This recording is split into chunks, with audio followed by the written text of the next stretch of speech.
Yes, we are working about encryption for many years at la Quadrature du Net and other NGOs about digital rights, but it was a subject very limited to a category of population very aware about digital security issues.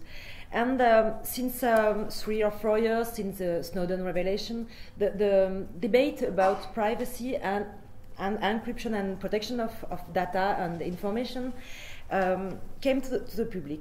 But in some countries, like in France, for example, or United States, the technologies securing communication are very regularly attacked by governments and security services, the police, justice, and intelligence services, because of the problem to allow a direct and easy access to the communications for people under surveillance or for people in criminal investigations. So the debate is not very not start with the good basis, because as you said, both encryption is just a technology, and we have the right, people has right to have a high level of security without giving any justification. We don't have to justify to be an activist or people attacked or people in danger or journalists to have the right to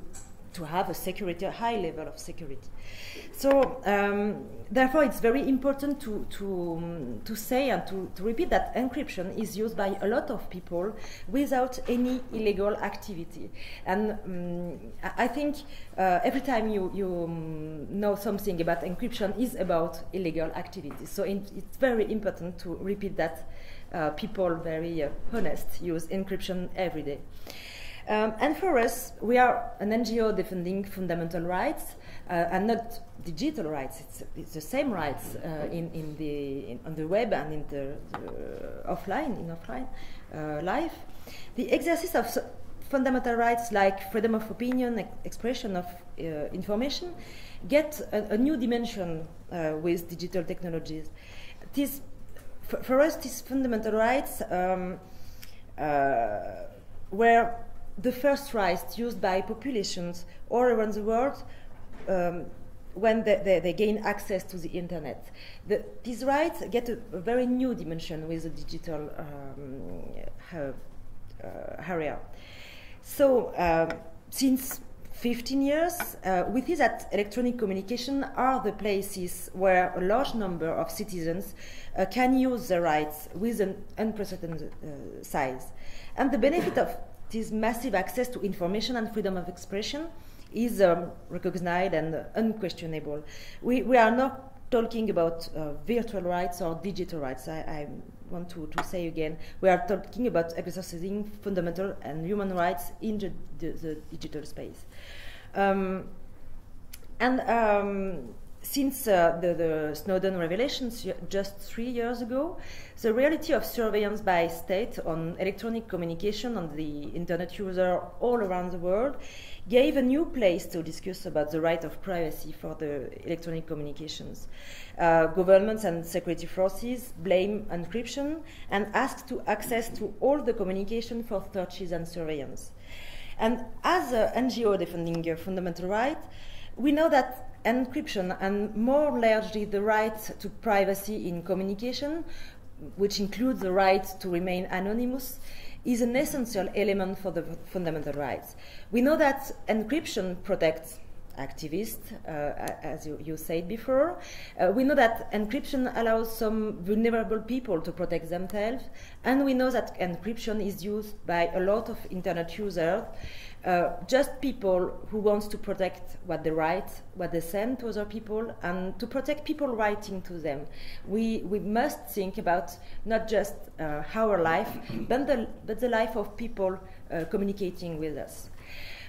And today, we with many NGOs, we want to help states, more traditional NGOs, and people to become more aware of the importance of right to encryption, because the end of that capacity of confidentiality will be catastrophic for the future if you cannot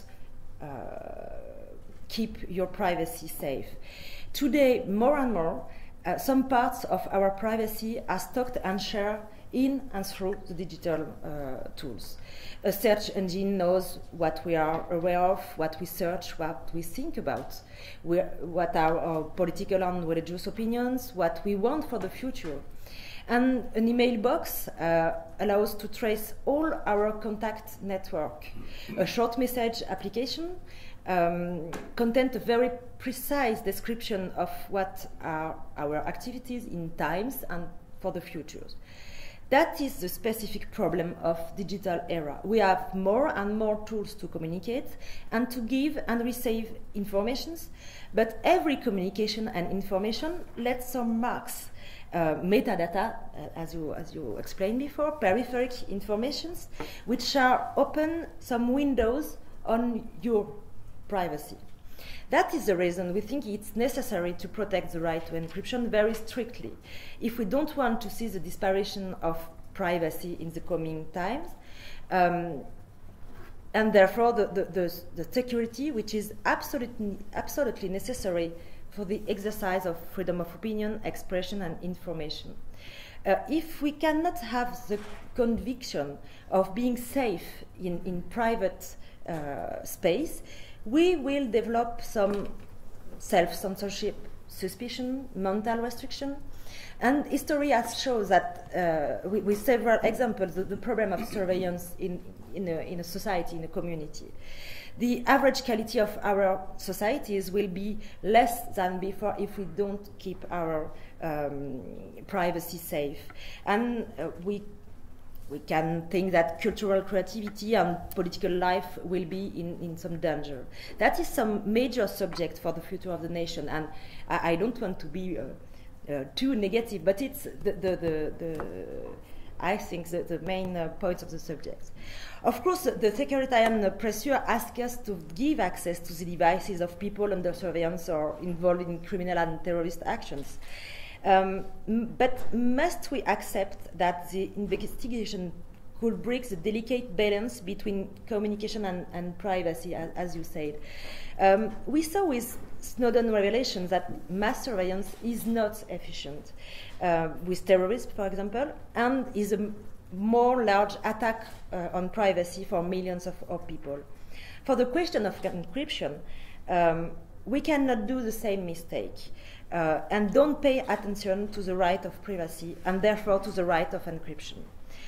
The fact that some devices or communication will remain impossible to investigate cannot conduct the governments to question the freedom for each people to have and keep a part of privacy.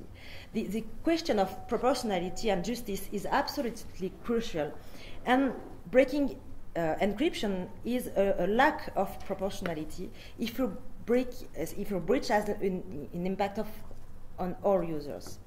And as a spokesperson of like Quadrature du Net, I hope that this public talk made in this house will be an element helping people, states, NGOs, etc., to change their suspicious behavior and pressure and view about the right to encryption. It's absolutely necessary to have a positive view about the fact to have a safe place for your privacy. We know that it's a very sensitive subject. The trends are not very good, especially in Europe.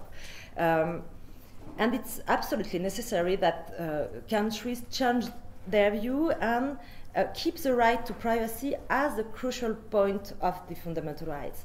And I'm French, and these days, these years, these months, we are very concerned by terrorism danger, and we are absolutely sure that promoting and defending fundamental rights is the best way to resist on attacks against democracy. So I want to thank you about organizing this talk, and thank you for.